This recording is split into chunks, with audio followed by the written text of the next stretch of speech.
तो चैनल तो चलिए देखते हैं आज का जीएफजी का प्रॉब्लम ऑफ द डे क्या कह रहा है। Print the pattern. Easy level का प्रॉब्लम है। Print a sequence of numbers starting with n without using loop.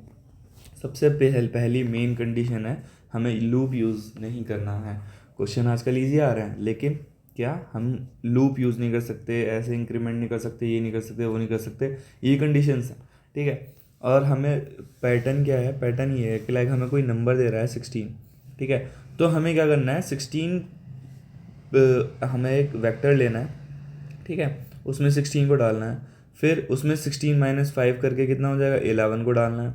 फिर 11 माइनस 5 करके कितना हो जाएगा, 6। फिर माइनस 5 करके कितना हो जाएगा, 1। फिर माइनस 5 माइनस 4। जैसे ही नंबर मेरा निगेटिव होता है, ठीक है, जैसे ही नंबर मेरा निगेटिव होता है, अब मुझे n+5 वाली सीरीज शुरू करनी है। पहले क्या होगा, जब तक निगेटिव नहीं होता तो n-5, जैसे निगेटिव हो जाएगा तो n+5। n-5 कब तक, जब तक 0 से बड़ा है। n+5 कब तक, जब तक 0 से, जब तक n इक्वल्स टू ये 0 से बड़ा, जब तक ये n के खुद के बराबर नहीं हो जाता तब तक। फिर सिंपल क्या हो जाएगा, 1, 6, 11 एंड 16। ये इसका क्या हो जाएगा, पैटर्न है। ठीक है। अगर हमें फॉर लूप यूज़ करने की इजाज़त होती तो जनाब ये क्वेश्चन तो फिर कुछ था ही नहीं। क्या लगता है, एक हम क्या करते, int x is equals to n ले लेते। ठीक है। और वाइल, देखो बता रहा हूँ, ठीक है, इस कोड को लिखना और ये चल जाएगा। लेकिन इसके बाद हम देखते हैं कि हमें विदाउट लूप हम इसको कैसे कर सकते हैं। देखो वाइल लगाना, वाइल जब तक मेरा क्या है, एक्स लेस देन, सॉरी, जब तक मेरा एक्स ग्रेटर देन 0 है तब तक मुझे क्या करना है, तब तक मुझे करना है आंसर, जो हमारा वेक्टर होगा आंसर में ऐड कर देना है। आंसर डॉट ऐड हमारा x-5। ठीक है। और x is equals to x-5 कर देना। फिर वाइल जब तक x मेरा less than equals to n है तब तक मुझे क्या करना है, आंसर में ऐड कर देना है x+5। ठीक है। और x is equals to x+5 कर देना। बस इस तरीके से चलना है और बाद में रिटर्न कर देना आंसर। ये तो हो जाएगा जब मैं लूप यूज़ कर सकता हूँ। अब मैं जब लूप यूज़ नहीं कर सकता हूँ तब इसको देखते हैं कैसे करना है। यहाँ पर देखते हैं, जो हमारा नंबर था वो क्या था, 16 था। ठीक है। नंबर हमारा फॉर एग्जाम्पल ही ले रहे हैं, ये हमारा 16 है। अब मुझे इसमें लूप यूज़ नहीं करना, लूप यूज़ नहीं करना। और मैं चाहता हूँ ये वैल्यू खुद घटती रहे। खुद घट के क्या हो जाए, 11 हो जाए। खुद घट के फिर क्या हो जाए, 6 हो जाए। फिर खुद घट के क्या हो जाए, 5 हो जाए। फिर सॉरी 1 हो जाए। फिर -4 हो जाए। अब ये जैसी -4 हो, अब ये वापस से क्या हो जाए, इंक्रीमेंट होना शुरू हो जाए। तो जो पहली इंक्रीमेंटेड वैल्यू थी, तो ये देख रहे हो किस तरीके का पैटर्न है, ये किस तरीके का पैटर्न है। पहले नीचे आओ, नीचे आओ, फिर जैसे ही एक कंडीशन मुझे मिल जाती है फिर ऊपर जाओ। ये क्या है, रिकर्जन है। क्या है ये, रिकर्जन है। ये रिकर्जन का पैटर्न है कि पहले एक तरीके से नीचे आना है, फिर कोई कंडीशन मिलने के बाद ऊपर चले जाना है। रिकर्जन में क्या होता है, एक बेस कंडीशन होती है, उसके बेसिस पे हम क्या करते हैं, रिकर्स करते हैं उसको, मतलब आइट्रेट करते हैं। हमें लूप यूज़ नहीं करना, और लेकिन हमें क्या करना, ये करना। तो चलो देखते हैं कैसे करना है। देखो बेस कंडीशन उन्होंने खुद दी है कि कंडीशन क्या है, अगर मेरा n, अगर मेरा, देखो हमें क्या लेना है, ऑब्वियसली वेक्टर लेना है। तो अभी जो मैं अलग से फंक्शन यूज़ कर रहा हूँ वो बताता हूँ। ठीक है। एक वॉइड फंक्शन ले लेंगे, प्रिंट सीक्वेंस। ठीक है। उसमें हमारा ऑब्वियसली एक वो एरे आएगा। ठीक है। जो हम एरे, जिस एरे में हमें आंसर वो इनपुट करना है वो आएगा, इंट n आएगा और इंट x। x क्या है, x जस्ट एक n को हम क्या करेंगे, n-5 करते रहेंगे। तो x क्या होगा, x is equals to n कर दूंगा, ताकि मैं किसी के साथ तो कंपेयर करूँ कि n मेरा लेस देन x होगा या वो होगा। ठीक है। अभी इसको भूल जाओ क्या कह रहा था, ये क्या था। ठीक है। अब देखो बेस कंडीशन सिंपली क्या है, अगर मेरा n जो है लेस देन इक्वल्स टू 0 हो जाए, या फिर n जो है ग्रेटर देन x हो जाए। ठीक है। ये कंडीशन थी ना, जैसे नंबर है, ये नंबर कब तक घटेगा, तब तक घटेगा जब तक ये नेगेटिव ना हो जाए। जब तक ये नेगेटिव ना हो जाए तो ये नेगेटिव की कंडीशन हो गई। और कब तक बढ़ेगा, तब तक ये खुद उसके बराबर ना हो जाए। तब तक ये, अगर मान लो बढ़ते बढ़ते 16 हो गया, अब 16 से बड़ा हो जाएगा, तब मुझे नहीं यूज़ करना है। ठीक है। तो यही है सिंपल। अब देखो यहाँ पर मैं एक ट्री बना रहा हूँ नॉर्मल रिकर्जन का। अब मुझे क्या करना है, मैं चाहता हूँ कि एक ऐसा फंक्शन हो कि पहले मैं क्या करूँ, ठीक है, पहले चेक, कंडीशन चेक करी। ठीक है। ये कंडीशन चेक करा, कंडीशन चेक करने के बाद अगर ये कंडीशन मीट नहीं होती, ठीक है, अब क्या करना, देखो 16 है, ये 16 है, हाँ, ये क्या करेगा, 16 को क्या कर देगा, पुश कर देगा आंसर में। ठीक है, मैं इस तरीके से लिख रहा हूँ, ये नंबर n है, ये n-5 है, और ये n+5 है। ठीक है, देखो 16 है, क्या 16 को मैं पुश कर सकता हूँ? हाँ, पुश कर सकता हूँ। और फिर मैं इस फंक्शन को क्या करूँ, 16-5 के लिए कॉल करूँ। ये n है, n को मैंने पुश कर दिया। अब मैं क्या करता हूँ, इसको n-5 के लिए कॉल करता हूँ। ठीक है, n-5 के लिए मैं क्या करता हूँ, इसको कॉल करता हूँ, तो ये n-5 के लिए जाएगा। अब यहाँ पर एक्चुअल में n की वैल्यू क्या हो जाएगी, यहाँ पर n की वैल्यू है 16, इसको मैं आंसर में डाल दूंगा। ठीक है, अब मैं इसको n-5 के लिए कॉल करूँगा, n-5 के लिए कॉल किया, तो यहाँ पर अब n की वैल्यू क्या हो गई, n-5 11, तो 11 को मैं क्या कर दूंगा, आंसर में डाल दूंगा, और मैं इसको n-5 के लिए कॉल करूँगा।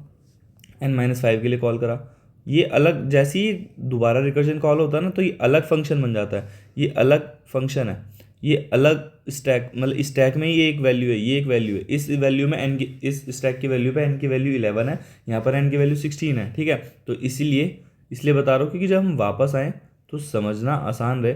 यहाँ पर n की वैल्यू क्या है, 11 है, आंसर में क्या डाल दिया, 11 डाल दिया, यहाँ पर आंसर में क्या डाल दिया, 16 डाल दिया, अब यहाँ 11 डाल दिया, यानी कि 16 के बाद क्या आ गया, 11 आ गया।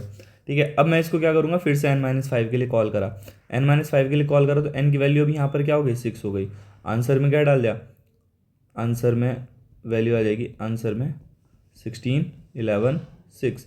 अब क्या, अभी भी कंडीशन मेरी क्या है, n जो है मेरा, ठीक है, मतलब अभी पॉजिटिव है, फिर क्या करेगा, n-5 के लिए कॉल करेगा, n-5 के लिए कॉल करा, तो n की वैल्यू क्या हो जाएगी, 1, फिर आंसर में क्या हो जाएगा, 16, 11, 6, 16, 11, 6, 1। अब फिर ये n-5 के लिए कॉल कर सकता है, हाँ कर सकता है, n-5 के लिए फिर से कॉल किया, n-5, ठीक है, फिर n-5 के लिए कॉल किया, अब क्या हो जाएगा, -4। अब क्या ये नेगेटिव है, अब क्या हो गई, ये वैल्यू नेगेटिव हो गई। तो जैसे ही नेगेटिव होती है, एक नेगेटिव तो मैं ले सकता हूँ, ठीक है, एक नेगेटिव मैं ले सकता हूँ, इसको मैंने अपने आंसर में डाला, 16, 11, 6, 1, -4। जैसे इसको आंसर में डाला, अब ये जैसे ही निगेटिव होती है ना, अब क्या कर दो, रिटर्न कर दो। अब क्या कर दो, रिटर्न कर दो, और रिटर्न करते वक्त उसको आंसर में डाल दे जाओ। अब मैं क्या करूँगा, रिटर्न कर दूंगा, ये कंडीशन मेरी क्या हो गई, मैच हो गई। If n less than equals to 0, if n less than equals to 0, n less than equals to 0 हो गया। ठीक है, ये पहले पुश करा, अब n less than equals to 0 हुआ, और n, अब ये क्या कर देगा, रिटर्न कर देगा। अब रिटर्न करने के लिए अलग है, अब ये क्या करेगा, रिटर्न कर देगा, रिटर्न करेगा। ठीक है, अब ये जैसे ही रिटर्न कर रहा होगा ना, रिटर्न करते वक्त भी मुझे क्या करना है, पुश करना है। रिटर्न करते वक्त भी मैं क्या करता हूँ, इसको आंसर में पुश कर दूंगा। यहाँ से रिटर्न हुआ, हाँ, तो इसको वैल्यू को आंसर में पुश कर दो। पहले क्या थी, 16, 11, 6, 1, -4। अब ये रिटर्न हुआ, इस रिटर्न करते वक्त यहाँ पर n की वैल्यू क्या थी, 1। क्या n लेस देन उस, मतलब यहाँ पर चेक करूँगा, अगर if n less than x, ठीक है, less than equals to x, तो ये रिटर्न हुआ, n की वैल्यू क्या होगी, पुश कर दो। अब ये रिटर्न होगा, बस अभी रिटर्न करते करते पूरा जाएगा। पहले रिटर्न होके इस वैल्यू पर आएगा और इसको पुश कर दो, फिर रिटर्न होके इस वैल्यू पर आएगा, इसको पुश कर दो। अब ये रिटर्न होकर इस वैल्यू पर आएगा, इसको पुश कर दो। अब ये रिटर्न होकर इस वैल्यू पर आएगा, इसको पुश कर दो, और ये मेरा क्या हो जाएगा, रिकर्जन से पूरा एरे क्या हो जाएगा, फिल हो जाएगा। यही मेरा इसका रिकर्जन था। ठीक है, अब चलो इसको यार अपने कोड पे देखते हैं, बिल्कुल इसी तरीके से। ये क्या था, मेरा मतलब व्यू था कि किस तरीके से मेरा यहाँ पर रिकर्जन वर्क कर रहा है, क्योंकि मुझे सबसे ज़्यादा जो प्रॉब्लम हुई थी यार, रिकर्जन के ट्री को समझने में हुई थी, या रिकर्जन को कैसे कॉल करते हैं, कहाँ पर वैल्यू चेंज होती हैं, कहाँ पर नहीं होती हैं। ठीक है, अब तो चलो देखते हैं कोड। यहाँ पर देखो, अब देखो ये क्या करा, सबसे पहले मैंने अपना एक आंसर वेक्टर बना लिया, ठीक है, जिसको मैं अपने इसमें पास कराऊंगा और रिटर्न कर दूंगा लास्ट में अपना आंसर वेक्टर। अब इसमें क्या होगा, ये आंसर पास हुआ और इंट n, और x क्या है, n के इक्वल है। ठीक है, अब ये चेक करेगा क्या n less than equals to 0 या फिर n greater than equals to 0 है। ठीक है, तो जैसे ही वो वैल्यू -4 होगी तो उसको वो पुश करेगा, और उसके बाद क्या कर देगा, रिटर्न कर देगा। रिटर्न करने के बाद देखो, अब यहाँ पर देखो, अभी तो वैल्यू मतलब सेटिस्फाई नहीं हो रही। अब यहाँ पर देखो क्या करना है, जो वैल्यू थी, n की वैल्यू 16 थी, इसको क्या कर दिया, पुश कर दिया। फिर n-5 के लिए कॉल करा। मैं यहाँ पर मैंने एक्चुअल में n की वैल्यू नहीं घटाई है, यहाँ पर मैंने जब नेक्स्ट इसको कॉल कर रहा हूँ तो इस कॉल में मेरी n की वैल्यू घटी हुई जा रही है। ठीक है, ये समझना बहुत ज़रूरी है। तो अब क्या करा, नेक्स्ट में क्या हुआ, n-5 के लिए कॉल हुआ। अब यहाँ पर कौन आएगा, 11 आएगा। 11 सेटिस्फाई कर रहा है, हाँ, अब ये फिर n-5 के लिए कॉल हुआ, फिर क्या आएगा, 6 आएगा, 6 सेटिस्फाई कर रहा है, फिर 1 सेटिस्फाई कर रहा है। अब ये -4 के लिए जाएगा, अब ये क्या जाएगा -4 के लिए, -4 क्या है, लेस देन इक्वल टू 0 है, हाँ है, तो ये क्या करेगा, -4 को पुश करेगा और क्या कर देगा, रिटर्न कर देगा। अब जस्ट रिटर्न कर देगा तो अब जो रेस्ट पार्ट है ना कोड का वो एग्जीक्यूट होगा, ठीक है, जब ये रेस्ट पार्ट है वो एग्जीक्यूट होगा। अब क्या है, n less than equal to x है, हाँ, तो n को क्या कर दो, पुश कर दो, n क्या है अभी यहाँ पर 1, रिटर्न हुआ तो पहले 1 आया।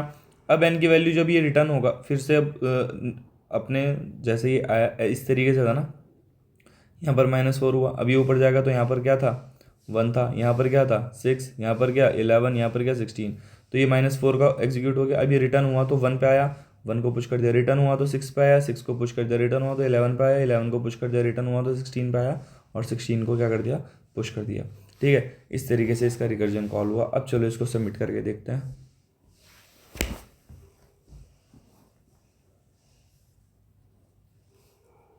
ये सबमिट हो गया। आई होप आपको ये रिकर्जन अच्छे से क्लियर हुआ होगा। वैसे तो इजी लेवल का प्रॉब्लम था, लेकिन यार कहीं कहीं लोगों को नहीं समझ आती है, तो इस वजह से अच्छे से एक्सप्लेन करना ज़रूरी था, क्योंकि मैं खुद उस चीज़ में स्टक हुआ हूँ। तो चलो यार, अगर आपको समझ आया तो please make sure to like the video, subscribe the channel and comment if you get understood.